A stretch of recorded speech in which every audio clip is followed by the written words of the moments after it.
your own kind of powers. Maybe with these abilities, I can do more. I can be like you.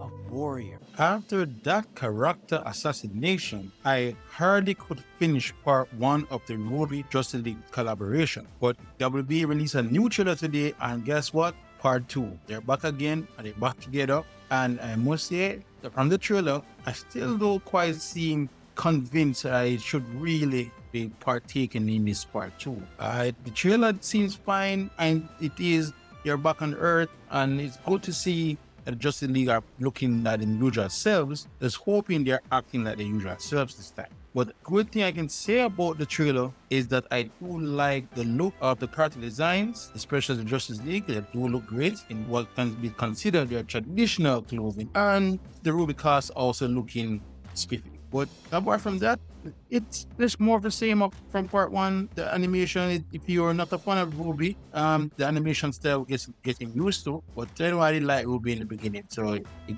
it's fine to me. But yeah, the trailer, apart from that, looks fine.